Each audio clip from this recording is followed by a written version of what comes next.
15/4 को हम लोग कमिश्नर साहब को मुलाकात किए थे शहर के बहुत सारे इश्यूज पर, खासकर आईएनडीपी नाला सफाई, क्योंकि बारिश आ रही है और शहर में अक्सर हम देखते हैं कि कहीं हर जगह पर शहर में रोड पर, नाली में, गटर पर, नुक्कड़ों पर, रोड के डिवाइडर्स में बहुत सारे कचरे पड़े रहे। इस इश्यूज पर और वाटर डिपार्टमेंट से हमने मुलाकात की थी।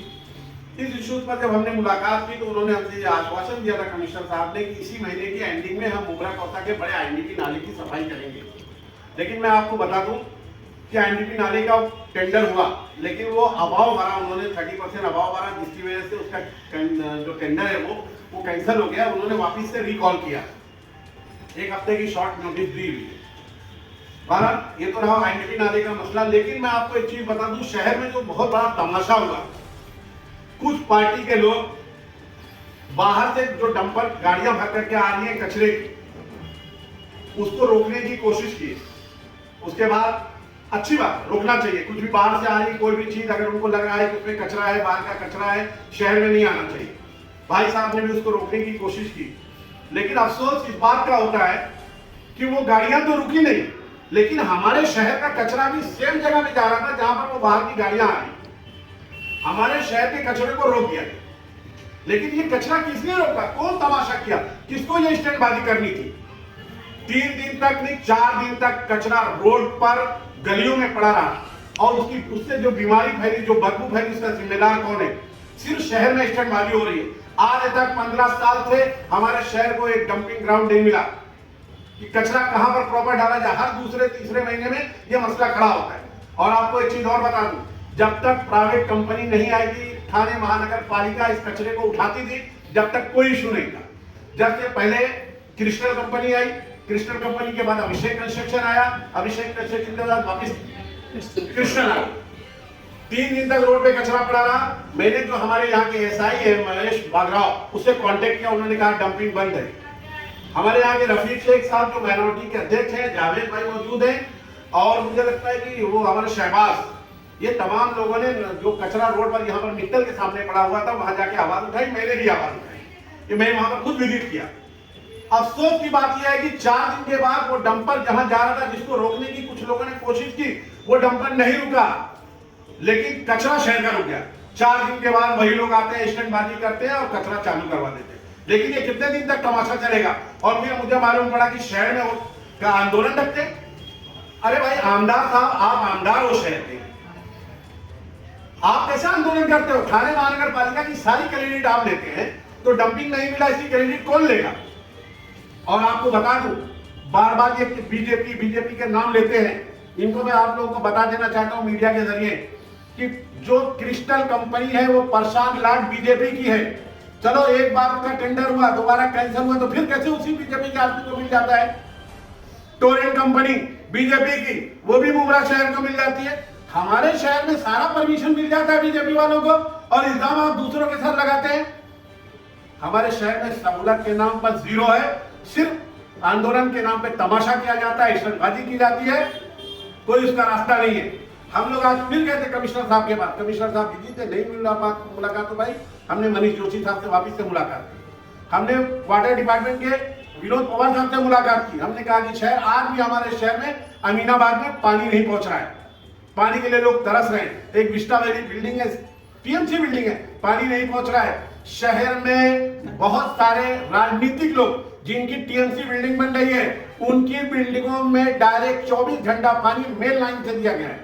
कौन कर रहा है, किसके आशीर्वाद से हो रहा है? और शहर में तमाशा करते हो, ढोंग करते हो, आंदोलन के नाम पर रोड पे लेटते हो। ये नहीं चलने वाला है। इसीलिए आज हमने कमिश्नर साहब से मुलाकात की थी, और आगे की बात हमारे राजू भाई मौजूद है, वो बताएंगे। कैसा है कि पहले मारा जाएगा, उसके बाद उसको चॉकलेट दी जाएगी। बंद करवा दिया। वो आप समझिए, आप हमारा चौथा स्तंभ है।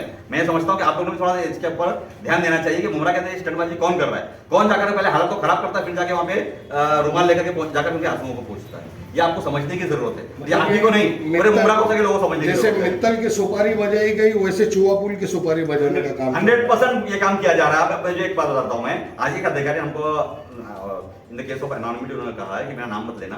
उन्होंने कहा है कि मुमरा कौशल में जिसने किया है मुझे मालूम से बताया भी हमारे, सारी चीजें खोल करके बताइए, किस तरीके से प्लान किया गया, किस तरीके से क्रिस्टल को दबाया गया, किस तरीके से प्रसाद लाड जो इसके मालिक है उनके साथ में बैठ करके प्लान किया गया कि आप इतना पायलॉन कर दीजिए कि पब्लिक के अंदर थोड़ा सा तरस पैदा हो, थोड़ा सा त्रास पैदा हो, बास पैदा हो, बीमारी पैदा हो, तब कहीं हम जाकर उसका इलाज करेंगे। भाई यहाँ पे राजू पानी भाई, के आप लोग विपक्ष में बैठे हुए हैं, तो आप लोग इसका विरोध क्यों नहीं?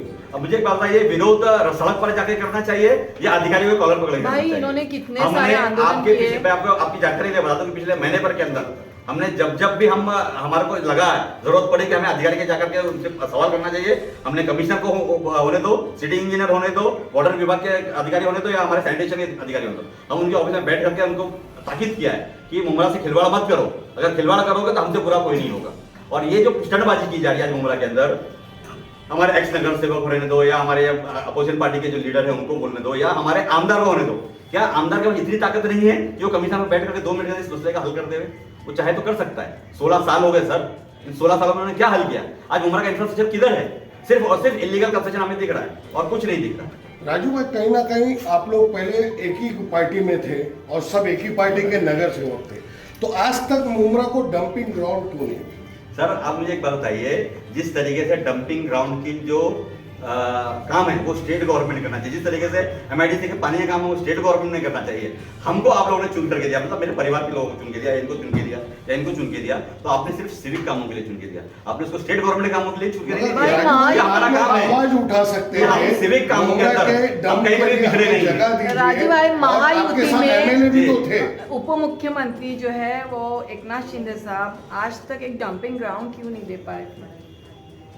आपको उस टाइम आपके डंपिंग ग्राउंड खासदार भी आपके साथ में थे, आमदार भी आपके साथ में थे जी। और वो तो नगर सेवकों मुख्यमंत्री की भी रह चुके तादाद और भी उप ज्यादा मुख्यमंत्री भी अब थी, है। तो आप लोग उसकी एक मांग कर डंपिंग ग्राउंड सकते क्यों थे। अब मुझे एक बात बताइए कि डंपिंग ग्राउंड का मसला खाली सिर्फ और सिर्फ मुमरा के लिए है या पूरे थाने के लिए?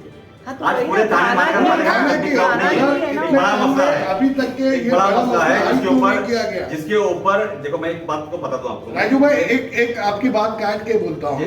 देखिए, अब मुमरा इस मोड़ पे खड़ा हो गया है हाँ। जो उसे दबाने के लिए कचरा रोड पे पूरा ऐसे ही पड़ा हुआ है। ये 2 दिन 3 दिन का ये हाल था, जी। मतलब मुमरा कचरे में था और कचरे में ही रहेगा। कचरे का विकास है ना। बिल्कुल, और बिल्कुल। अभी ये डंपिंग ग्राउंड नहीं मिला। मेरा सवाल जो आप लोगों से था, हाँ। तो उस टाइम आप लोग ने कुछ पहल की थी या नहीं? जी बिल्कुल की थी हमने। डंपिंग ग्राउंड एक दिया था आपको, शायद आपकी जानकारी बता दूं मैं, ये उत्तर शिव के अंदर हमने 5 एकड़ का प्लॉट सदो सेठ का हमने महानगर पालिका की तरफ से भाड़े पर लेकर के उसको डंपिंग ग्राउंड के लिए दिया था, मगर चूंकि वहां के गांव वालों का विरोध था जिसके लिए साल भर में बंद कर दिया गया। तो ऐसे ही होता, हमने डागर के अंदर सागरवली गांव के अंदर हमने एक वहां पे सेग्रीगेशन एंड कॉम्पैक्टिंग का हमने वहां पे प्लान डाला जो आज भी चालू है। मगर मुमरा का प्रॉब्लम क्या है कि मुमरा का प्रॉब्लम यह है कि मुमरा में सेग्रीगेशन हो नहीं पा रहा है। हमने गीला कचरा और सूखा कचरा अलग करवाना चाहिए, इसी के लिए हमने ये प्राइवेटाइजेशन की मांग की थी 2014 के अंदर, जिसके ऊपर माननीय सुधीर भगत साहब ने उसके ऊपर अपोज किया था, याद होगा शायद आपको। उस टाइम पे वो हमारे अपोजिशन में थे, शिवसेना में थे, उन्होंने अपोज किया, मगर हमने बोला नहीं है प्राइवेटाइजेशन हो जाएगा अगर तो शायद हो सकता है कि मुमरा का भाग खुल जाएगा। मगर आज क्या हाल है आपको मालूम है कि जहां पे 6 करोड़ का सालाना खर्चा होता था मशीनरी पगार देने के अंदर, आज हम 15.5-16 करोड़ रुपए का टेंडर निकाल रहे हैं और क्रिस्टल जैसी कंपनी और अभिषेक जैसी कंपनी को हम दे रहे हैं। मगर हो रहा क्या मालूम है, जो महानगर पालिका के वक्त में जो उनके लोग काम कर रहे थे उससे 3 गुना ज्यादा कचरा रस्ते के ऊपर पड़ा हुआ है। ये किसका फेलियर है? ये उन कॉन्ट्रैक्टरों का फेलियर है। राजू भाई, मैं कुछ चाहूंगा कि आखिरी सवाल है आपसे जी। कि आप लोग मनपा कमिश्नर से मुलाकात करने गए थे, मुलाकात नहीं हो पाई आपको। आज नहीं हो पाई, आज नहीं हो पाई, 15 को हुई, इससे पहले 12 तारीख को हुई हमारी, तो अभी कई मरतबा मिले हम। अभी इन सब मुद्दों को लेकर आप लोग कब जाने वाले हैं? और कल जाने वाले हैं हम लोग, कल वापस जाने वाले। कमिश्नर साहब ने आज मैंने जब मैसेज किया उनको, मैंने उनसे आज अपॉइंटमेंट लेने की कोशिश की, तो उन्होंने कहा कि आज सोमवार है, आज पब्लिक डे होता है, मैं पब्लिक से मिलना चाह रहा हूँ, तो मैं कोशिश करूंगा कि कल हमसे जाके जरूर मिलेंगे। हमारे न्यूज चैनल्स को सब्सक्राइब करें, लाइक करें, कमेंट्स करें, शेयर करें और घंटी का बटन प्रेस करें ताकि आने वाली हर वीडियो और अपडेट्स की नोटिफिकेशन आप सभी को मिलती रहे। जय हिंद, जय महाराष्ट्र।